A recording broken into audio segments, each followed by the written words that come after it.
Di sebuah desa kecil yang dikelilingi oleh hutan lebat, berdiri sebuah rumah tua yang telah lama ditinggalkan. Rumah itu memiliki jendela-jendela besar yang telah berdebel, dan pintunya selalu tertutup rapat. Warga desa percaya bahwa rumah tersebut berhantu, dan tak ada yang berani mendekatinya setelah matahari terbenam. Suatu malam, seorang pemuda bernama Andi yang baru pindah ke desa itu memutuskan untuk membuktikan bahwa rumah tua itu tidaklah menakutkan seperti yang diceritakan. Andi adalah tipe orang yang selalu ingin menantang sesuatu yang misterius. Jadi dia memutuskan untuk menghabiskan malam di rumah tua itu.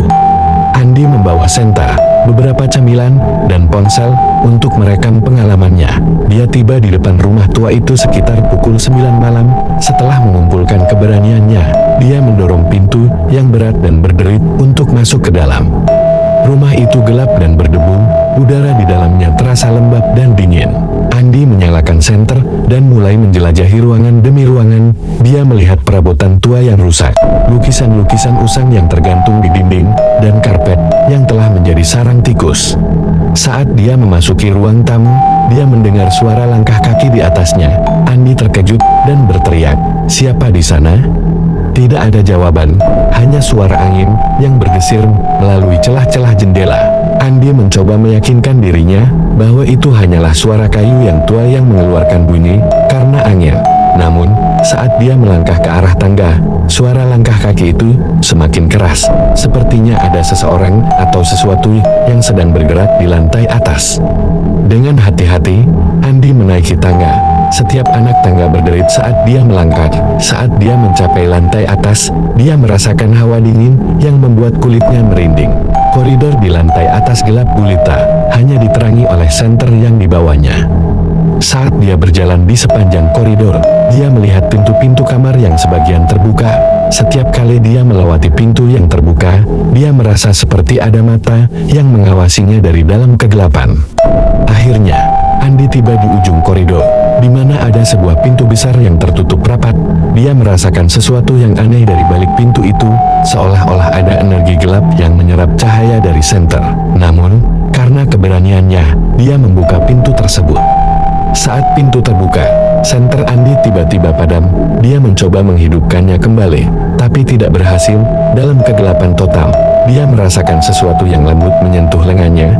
Andi merasa panik dan mencoba melarikan diri, tetapi pintu tiba-tiba menutup dengan sendirinya, mengunci dia di dalam.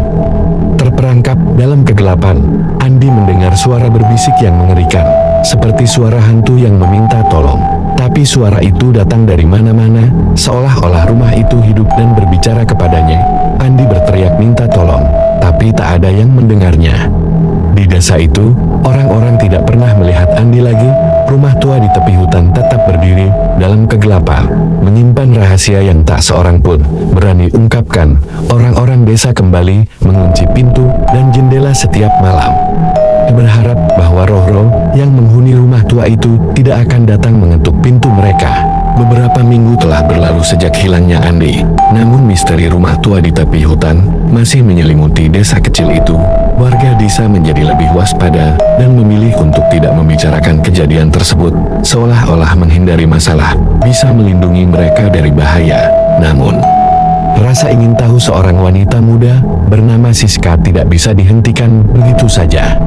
Siska adalah saudara perempuan Andi, dan dia datang ke desa untuk mencari jawaban. Meskipun penduduk desa enggan berbicara, beberapa orang yang bersimpati memberitahu Siska tentang rumah tua di tepi hutan. Mereka menggambarkan suara-suara aneh dan fenomena yang tidak dapat dijelaskan. Dengan informasi itu, Siska merasa bahwa satu-satunya cara untuk menemukan Andi adalah dengan masuk ke rumah tersebut. Pada malam yang gelap, Siska membawa lentera dan beberapa peralatan darurat ke rumah tua itu. Dia menggenggam sebuah buku catatan kecil untuk mencatat apapun yang dia temukan. Bertekad untuk tidak meninggalkan rumah tanpa petunjuk tentang saudara laki-lakinya. Rumah itu tampak sama seperti cerita yang dia dengar, dengan jendela-jendela berdebu dan pintu yang berderit. Meski merinding, dia mendorong pintu itu dan masuk ke dalam. Ruangan pertama yang dia masuki adalah ruang tamu yang gelap dan berdebu. Siska menyalakan lentera dan melihat perabotan tua yang ditinggalkan. di atas meja yang sudah lama tidak digunakan, dia menemukan beberapa barang yang tampaknya milik Andi, senter yang rusak, ponsel yang mati, dan sebuah buku catatan kecil dengan beberapa tulisan singkat. Tapi tidak ada tanda-tanda di mana Andi berada atau apa yang terjadi padanya.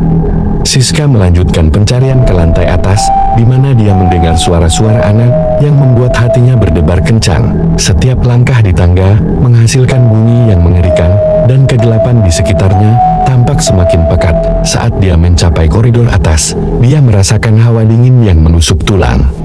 Di sepanjang koridor, dia menemukan pintu-pintu kamar yang terbuka sebagian. Seperti yang diceritakan oleh penduduk desa, setiap kali dia melewati pintu, dia merasa seperti ada sesuatu yang mengawasinya. Namun, Siska tetap tegun dan terus berjalan ke ujung koridor, di mana dia menemukan pintu besar yang tertutup rapat. Dia ingat bahwa ini adalah pintu tempat senter Andi padam, dan keberaniannya diuji. Dengan tangan yang gemetar, dia membuka pintu dan masuk ke dalam. Lentera yang dia bawa hanya mampu menerangi sebagian kecil ruangan, tapi di dinding, dia melihat tulisan-tulisan yang tergambar dengan kapur. Seolah-olah seseorang mencoba meninggalkan pesan. Siska mengarahkan lenteranya lebih dekat dan membaca tulisan-tulisan itu. Beberapa kalimat tampaknya adalah pesan-pesan putus asa, seperti "Tolong aku, jangan masuk, dan mereka ada di sini." Namun, salah satu kalimat menarik perhatiannya, kunci rahasia di balik cermin. Dengan penasaran, dia mencari cermin di ruangan itu dan menemukannya di sudut, tersembunyi di balik tirai tua. Dia mengarahkan lenteranya ke cermin dan melihat pantulan dirinya, namun ada bayangan lain yang bergerak di belakangnya. Sebelum dia bisa berbalik, lentera tiba-tiba padam, meninggalkan Siska dalam kegelapan total. Dia mendengar suara berbisik, seperti suara hantu yang mendesah pelan. Namun, itu bukan suara satu orang, itu adalah suara banyak orang, dan suara itu semakin mendekat. Dalam kegelapan total, Siska merasakan hawa dingin yang menyelimutinya, jantungnya berdebar kencang, dan desahan suara-suara misterius semakin jelas, mengelilinginya dari segala arah. Lentera telah padam, dan tak ada cahaya yang bisa dia andalkan. Dia mencoba menyalakan kembali lentera, atau menggunakan ponsel Andi, namun semuanya sia-sia. Suara-suara itu semakin mendekat, berubah dari desahan menjadi bisikan. Siska mencoba tetap tenang dan berpikir cepat. Jika kalimat di dinding itu benar, maka kunci rahasia mungkin adalah jalan keluar dari tempat ini. Dia meraba-raba cermin di depannya, mencoba menemukan sesuatu yang tersembunyi. Tetapi setiap sentuhan pada cermin terasa licin dan dingin, seperti cermin itu sendiri hidup. Saat dia menggerakkan tangannya ke belakang cermin, dia merasakan sesuatu yang aneh. Cermin itu tidak terpasang dengan benar di dinding, dan ketika dia menarik sedikit, cermin itu bergeser, membuka ke arah ruang tersembunyi. Dari balik pintu rahasia, udara dingin menyembur keluar, membawa aroma busuk dan bau tanah lembab.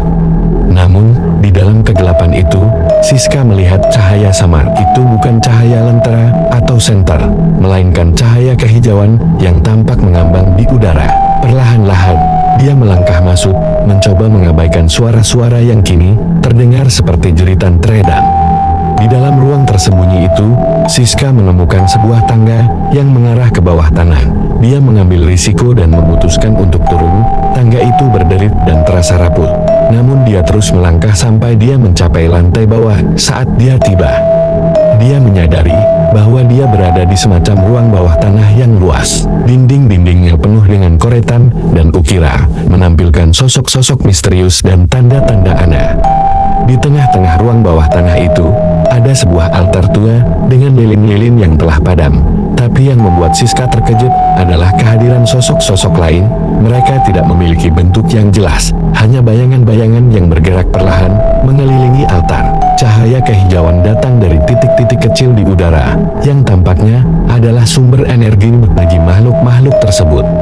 Siska mencoba memahami apa yang dia lihat, tapi ketika salah satu sosok bayangan mendekat, dia merasa dingin yang ekstrem merasuk ke dalam tubuhnya. Sosok itu mendekat ke arahnya, dan saat dia mengulurkan tangan, bayangan itu menembus tubuhnya. Seolah-olah mereka adalah roh-roh yang tertangkap dalam keadaan abadi. Siska menahan rasa takut dan terus mencari petunjuk tentang keberadaan Andi.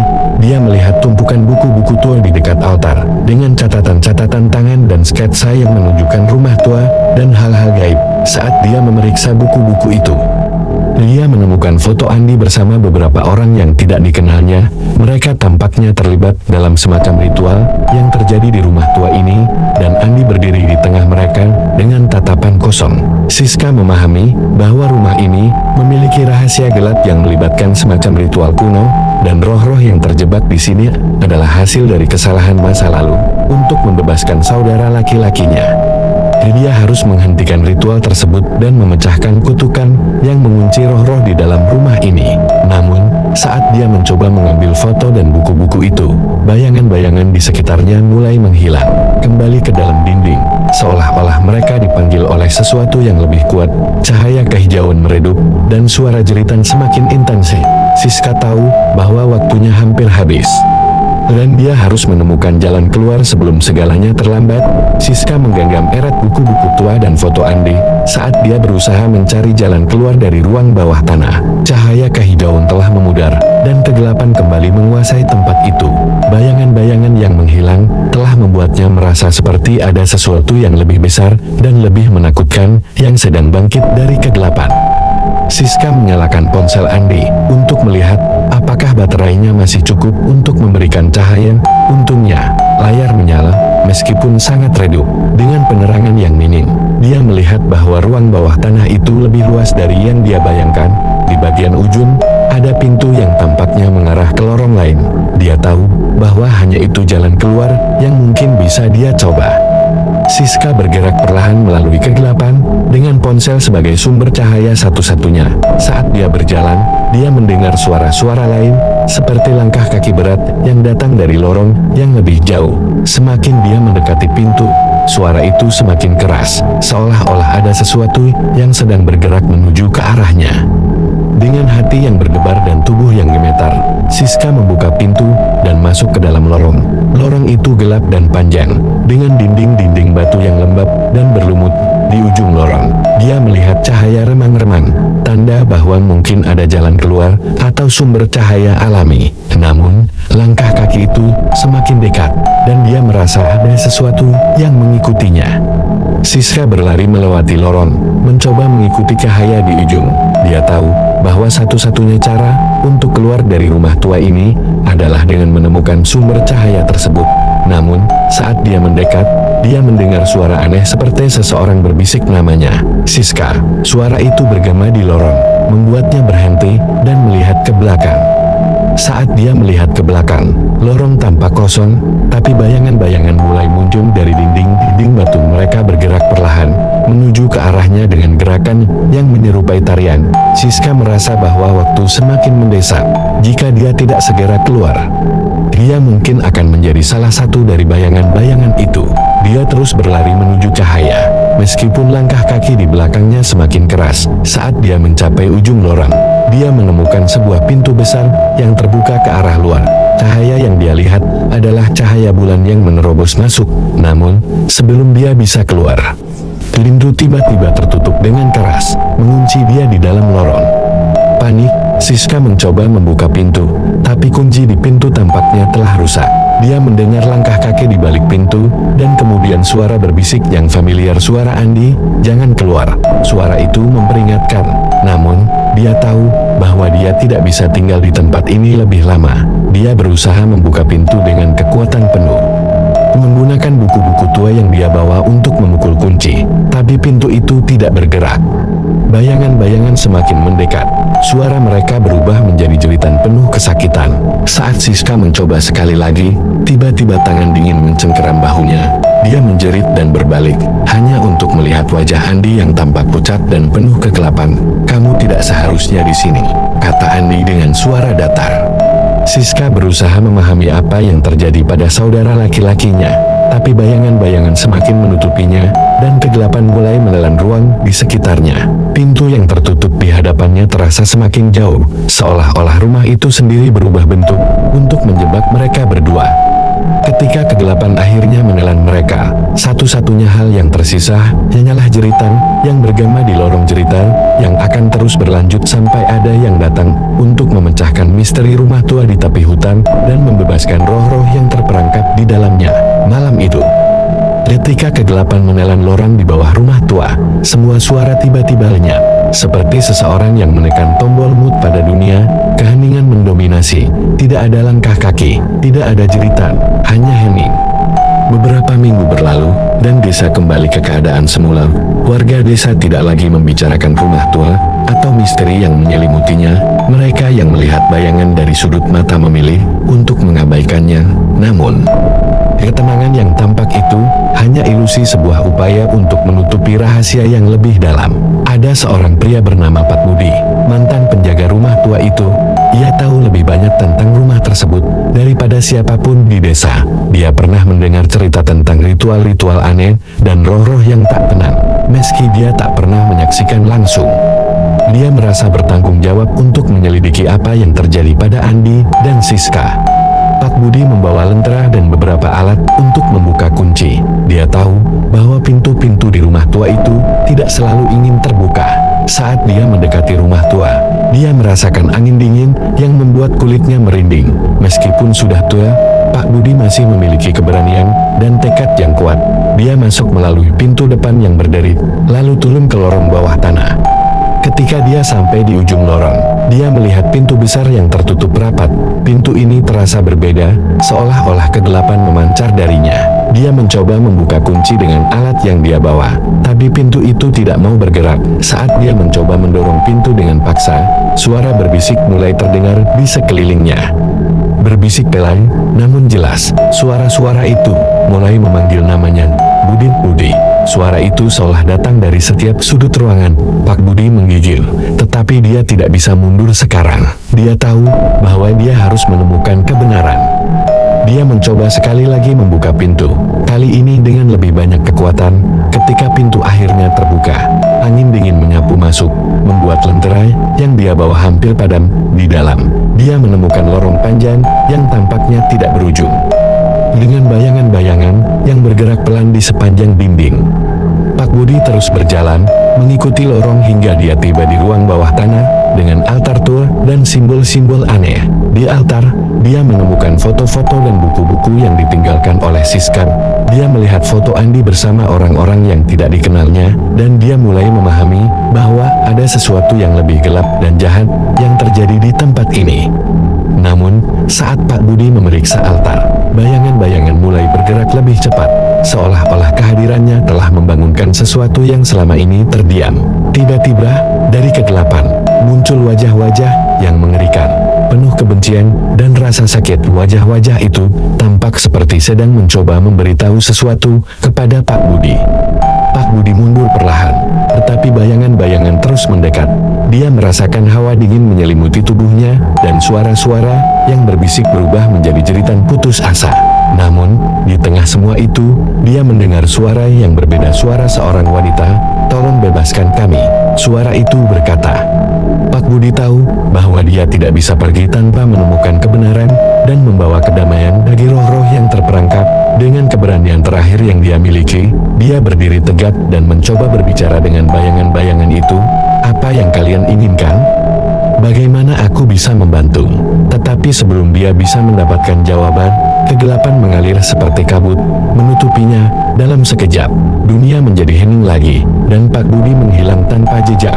Yang tersisa hanyalah altar tua, buku-buku berdebu, dan kegelapan yang terus mengintai di rumah tua di tepi hutan. Desa kembali bisu, tetapi misteri yang lebih besar masih menunggu untuk diungkapkan. Kehilangan Pak Budi membawa ketakutan baru bagi penduduk desa. Rumah tua di tepi hutan menjadi tempat terlarang, dengan desas-desus tentang roh-roh yang semakin marak, dan bayangan-bayangan yang berkeliaran di sekitar rumah. Pada malam hari, tak ada yang berani mendekati rumah itu, bahkan pada siang hari. Namun, di antara penduduk desa yang tersisa, ada seorang wanita muda bernama Rina. Dia adalah putri Pak Budi, dan dia tak bisa menerima kehilangan ayahnya tanpa tahu apa yang sebenarnya terjadi. Rina adalah seorang peneliti yang baru saja kembali ke desa setelah bertahun-tahun tinggal di kota. Dia memiliki pengetahuan tentang hal-hal gaib, dan dia percaya bahwa rumah tua itu memiliki rahasia yang harus dipecahkan. Rina mengunjungi rumah ayahnya dan menemukan buku harian Pak Budi. Di dalamnya, dia membaca tentang pencarian ayahnya untuk menemukan Andi dan Siska. Catatan itu berakhir tiba-tiba dengan kalimat yang belum selesai, menandakan sesuatu yang mengerikan terjadi sebelum Pak Budi menghilang. Rina memutuskan untuk menyelesaikan apa yang ayahnya mulai. Dia membawa peralatan yang lebih modern, termasuk kamera inframerah, sensor gerak, dan lampu senter yang kuat. Meski penduduk desa mencoba mencegahnya, Rina tetap teguh pada keputusannya. Dia tidak akan membiarkan misteri ini berlanjut tanpa penyelesaian. Malam itu, Rina menuju rumah tua dengan hati-hati. Dia menyadari bahwa langkah ini berbahaya, tetapi dia harus tahu apa yang terjadi pada ayahnya. Saat dia masuk ke dalam rumah, dia merasakan perubahan suhu yang drastis, seolah-olah rumah itu sendiri memiliki atmosfer yang berbeda. Dengan lampu senter di tangan, Rina menyusuri lorong-lorong rumah tua. Suara langkah kaki yang samar terdengar di sekitarnya, dan bayangan-bayangan mulai bermunculan dari sudut mata. Namun, dia tidak takut. Dia telah mempersiapkan diri untuk hal-hal seperti ini. Dia mencapai ruang bawah tanah, di mana altar tua berada. Di sana, dia menemukan sisa-sisa buku dan foto yang ditinggalkan Siska. Dia melihat simbol-simbol aneh di dinding, yang tampaknya terkait dengan ritual kuno. Rina mengerti bahwa rahasia rumah tua ini terkait dengan roh-roh yang terperangkap di dalamnya, dan ritual yang dilakukan di sini memiliki tujuan yang gelap. Rina menyelidiki lebih lanjut dan menemukan cermin besar yang rusak. Saat dia memeriksa cermin itu, dia melihat pantulan bayangan yang bergerak di belakangnya. Namun, saat dia berbalik, tak ada siapapun di sana. Cermin ini tampaknya menjadi pintu ke dimensi lain. Dan dia menyadari bahwa kegelapan di rumah tua ini bukanlah kegelapan biasa. Saat Rina memeriksa ruang bawah tanah, dia menemukan pintu rahasia yang terbuka ke lorong lain. Ini adalah lorong yang sama dengan yang diikuti Pak Budi. Saat dia melangkah ke dalam lorong, suara-suara mulai berbisik di telinganya, memanggil namanya. Rina, Rina. Suara itu begitu halus, tetapi jelas. Dia mengikuti lorong itu hingga ujung dan menemukan pintu besar yang tertutup rapat. Namun, saat dia mencoba membuka pintu, langkah kaki terdengar di baliknya. Ini bukan langkah kaki manusia, melainkan langkah kaki yang berat dan berderit, seperti makhluk besar yang bergerak. Rina menyiapkan kamera inframerahnya dan bersiap untuk menghadapi apapun yang ada di balik pintu itu. Saat pintu terbuka, angin dingin menyapu masuk, mengacaukan lampu senter dan kamera di dalam. Dia melihat sesuatu yang mengejutkan, bayangan-bayangan besar yang bergerak perlahan, seolah-olah mereka adalah makhluk hidup. Salah satu bayangan memiliki wajah ayahnya, Pak Budi, bayangan lain memiliki wajah Andi, dan bayangan lain memiliki wajah Siska. Rina memahami bahwa bayangan-bayangan ini adalah roh-roh yang terperangkap, dan mereka membutuhkan bantuan untuk bebas dari kutukan rumah tua ini. Dia tahu bahwa dia harus menemukan cara untuk mematahkan kutukan dan membebaskan roh-roh itu. Tetapi bagaimana? Rumah ini tampaknya memiliki kehendaknya sendiri, dan bayangan-bayangan itu mulai mendekatinya. Dengan suara berbisik yang semakin intens, Rina tahu bahwa dia harus bertindak cepat. Dia harus menemukan sumber kekuatan yang mengendalikan rumah ini dan mematahkan siklus kegelapan. Saat bayangan-bayangan semakin mendekat, Rina harus memutuskan langkah berikutnya, sebuah langkah yang akan menentukan apakah dia bisa membebaskan ayahnya dan orang lain, atau menjadi salah satu bayangan di dalam rumah tua ini. Rina terperangkap di tengah-tengah bayangan yang semakin menekan di lorong gelap di bawah rumah tua itu. Suara berbisik semakin kuat, menutupi segala sesuatu di sekitarnya. Meskipun dia telah siap dengan kamera dan lampu senter, rasa takut mulai menjalar ke seluruh tubuhnya.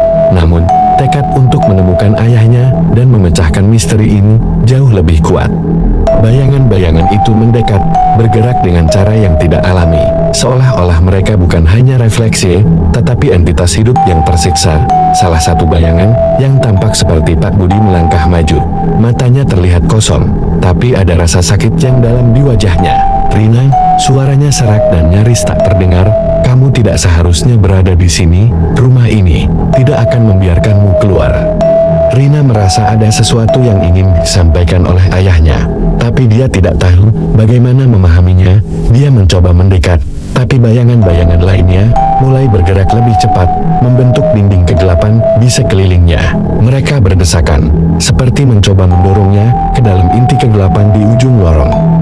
Di tengah kekacauan itu, Rina mengingat buku harian yang dia temukan di rumah ayahnya. Buku itu memiliki referensi ke sebuah ritual kuno yang dapat memanggil roh-roh dan mengikat mereka ke tempat tertentu.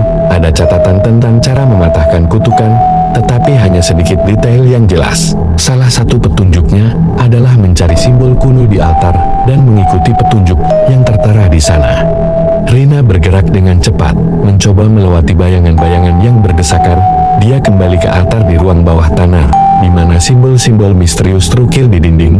Dia mencoba membaca simbol-simbol itu, mencari petunjuk tentang cara mematahkan kutukan dan membebaskan roh-roh yang terperangkap. Saat dia menyentuh salah satu simbol, dia merasakan sengatan dingin di tangannya. Simbol itu seolah memiliki energi tersendiri, dan Rina menyadari bahwa dia harus berani untuk memecahkan misteri ini. Dia mengikuti jejak simbol-simbol yang membentuk pola yang mengarah ke bagian tengah altar. Di sana, dia menemukan sebuah lubang kecil dengan benda logam yang tersembunyi di dalamnya. Benda logam itu adalah kunci kuno yang tampaknya bisa membuka sesuatu yang lebih besar di dalam rumah tua ini. Namun, ketika Rina mencoba mengambil kunci itu, bayangan-bayangan di sekelilingnya mulai meradang, seolah-olah mereka tahu bahwa dia mendekati rahasia yang paling dalam. Jeritan mereka menjadi lebih keras, dan dinding-dinding bergetar seolah-olah rumah itu sendiri sedang marah. Rina tahu bahwa dia harus bergerak cepat. Dengan kunci di tangan, dia berlari kembali ke lorong, di mana dia melihat pintu besar yang sebelumnya tertutup. Bayangan-bayangan mencoba menghalanginya, tetapi Rina menggunakan kamera inframerah untuk mendeteksi titik-titik lemah dalam formasi bayangan. Dia menargetkan tempat-tempat itu dengan cahaya kuat, membuat bayangan-bayangan memudar sejenak. Dia mencapai pintu besar itu dan menemukan lubang kunci yang cocok dengan kunci kuno. Dengan tangan yang gemetar, dia memasukkan kunci dan memutarnya. Saat pintu mulai terbuka, suara-suara di sekelilingnya mencapai puncaknya, berubah menjadi raungan yang memekakkan telinga. Rumah tua itu mulai berguncang, dan Rina tahu bahwa dia memiliki sedikit waktu untuk menemukan jawaban. Di balik pintu besar itu, dia menemukan ruang rahasia yang dipenuhi dengan buku-buku tua dan artefak kuno. Ini adalah pusat dari semua yang terjadi di rumah tua ini. Ada altar lain di tengah ruangan, dengan buku-buku mantra dan simbol-simbol yang lebih kompleks.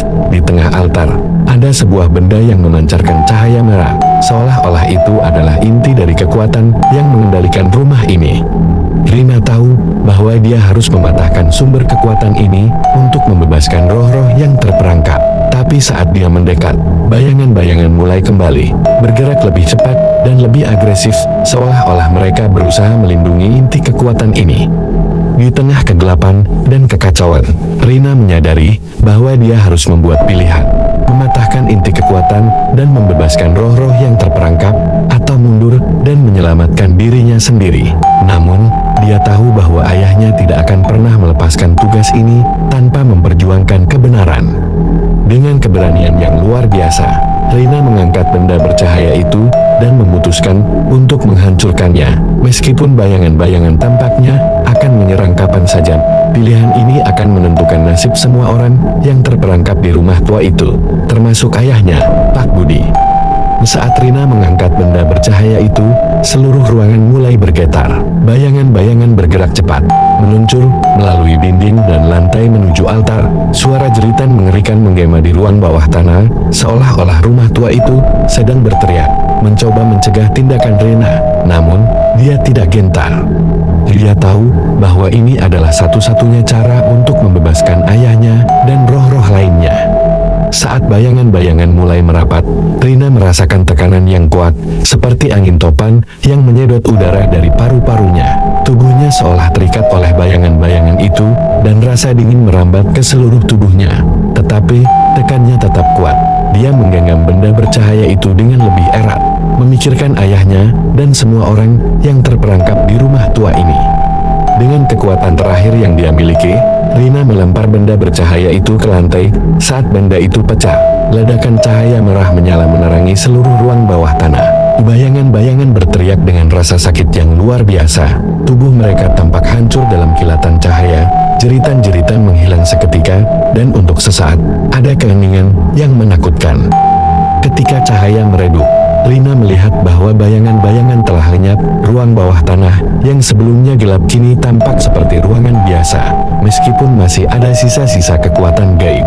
Altar di tengah ruangan hancur berkeping-keping, dan buku-buku tua yang tergeletak di sekitarnya mulai membara dan terbakar, menghilangkan semua jejak dari ritual jahat yang pernah dilakukan di sana. Rina jatuh ke lutut, kelelahan, dan terengah-engah. Dia merasa seperti telah melewati badai besar dan keluar dengan selamat, namun pikirannya segera tertuju pada ayahnya, Pak Budi.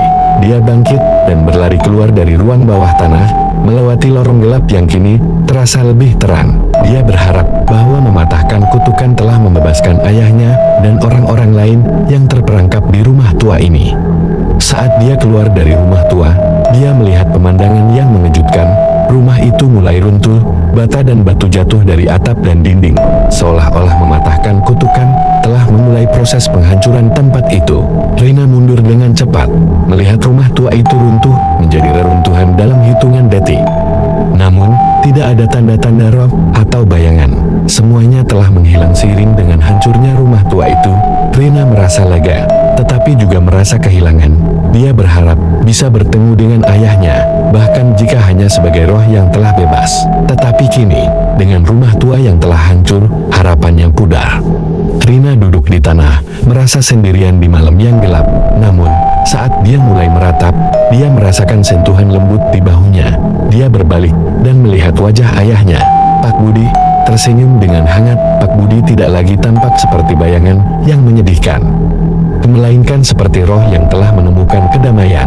Terima kasih, Rina, kata Pak Budi dengan suara yang tenang dan lembut. Kamu telah membebaskan kami semua. Kini kami bisa beristirahat dengan damai.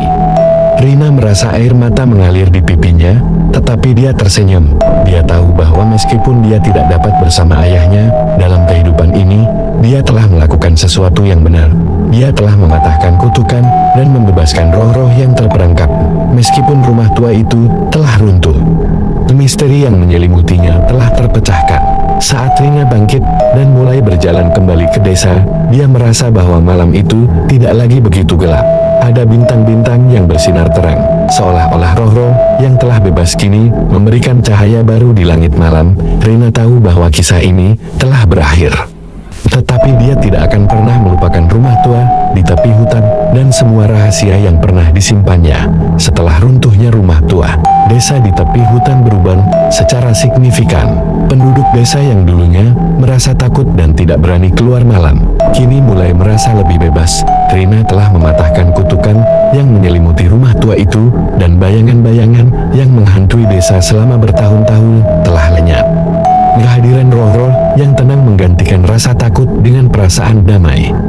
Namun, meskipun kutukan telah dipatahkan, Rina tahu bahwa kisahnya belum benar-benar selesai. Ada begitu banyak pertanyaan yang belum terjawab.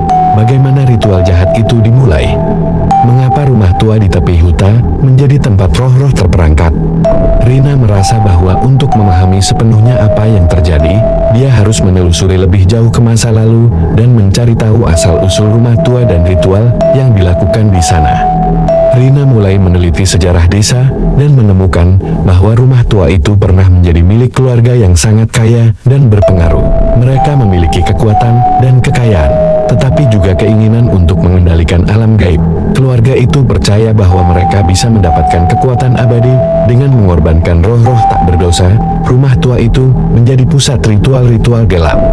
Dan kutukan yang terjadi adalah akibat dari praktik-praktik terlarang mereka. Dengan informasi ini, Rina memutuskan untuk menelusuri jalur keluarga yang memiliki rumah tua itu. Dia menemukan bahwa sebagian besar anggota keluarga telah meninggal atau menghilang. Tetapi ada satu keturunan yang masih hidup, seorang pria tua yang tinggal di kota terdekat. Rina memutuskan untuk mengunjunginya dan mencari tahu lebih banyak tentang rahasia keluarga itu. Pria tua itu, yang bernama Pak Anwar, awalnya enggan berbicara tentang masa lalu. Dia tampak ketakutan dan menghindari pertanyaan Rina. Namun, ketika Rina menceritakan apa yang terjadi di rumah tua dan bagaimana dia berhasil mematahkan kutukan, Pak Anwar mulai terbuka. Dia mengakui bahwa keluarganya pernah melakukan hal-hal yang mengerikan. dengan bahwa dia telah mencoba melarikan diri dari warisan gelap itu. Pak Anwar menceritakan tentang ritual terakhir yang dilakukan oleh keluarganya bertahun-tahun yang lalu. Itu adalah ritual yang gagal, menyebabkan banyak roh terperangkap di rumah tua. Ayah Pak Anwar, yang memimpin ritual itu, hilang dan tidak pernah ditemukan lagi. Rumah tua ditinggalkan, dan desa mulai percaya bahwa tempat itu berhantu. Pak Anwar sendiri melarikan diri, berusaha melupakan masa lalunya. Rina merasa bahwa meskipun kutukan telah dipatahkan, penting bagi desa untuk mengetahui kebenaran tentang rumah tua itu dan mendapatkan penutupan dari kejadian-kejadian mengerikan yang terjadi di sana. Dia mengajak Pak Anwar untuk datang ke desa dan berbicara dengan penduduk desa, memberikan penjelasan dan meminta maaf atas apa yang telah dilakukan oleh keluarganya. Meskipun awalnya ragu, Pak Anwar setuju untuk datang ke desa dan berbicara dengan penduduknya. Dia merasa bahwa ini adalah kesempatan untuk menebus kesalahan keluarganya dan mengakhiri kutukan yang telah melanda desa selama bertahun-tahun. Ketika Pak Anwar tiba di desa, penduduk desa awalnya bersikap skeptis dan tidak percaya. Namun, setelah mendengar kisahnya dan melihat kesungguhannya, mereka mulai menerima kebenaran. Pak Anwar meminta maaf dan berjanji untuk membantu membangun kembali desa, menggantikan ketakutan dengan harapan. Rena, dengan bantuan Pak Anwar dan penduduk desa, bekerja untuk membersihkan reruntuhan rumah tua dan membangun taman di tempat itu. Taman ini menjadi simbol kedamaian dan pemulihan, mengingatkan semua orang bahwa kegelapan dapat dikalahkan dan bahwa roh-roh yang telah bebas kini beristirahat dalam damai. Desa di tepi hutan kini memiliki masa depan yang cerah. Tidak ada lagi bayangan-bayangan yang menghantui malam, dan penduduk desa tidak lagi takut untuk berbicara tentang masa lalu. Rina merasa bahwa dia telah melakukan tugasnya dengan baik, meskipun kehilangan ayahnya masih terasa berat. Namun, dia tahu bahwa roh Pak Budi kini berada di tempat yang lebih baik, bersama roh-roh lain yang telah dibebaskan dari kutukan rumah tua itu.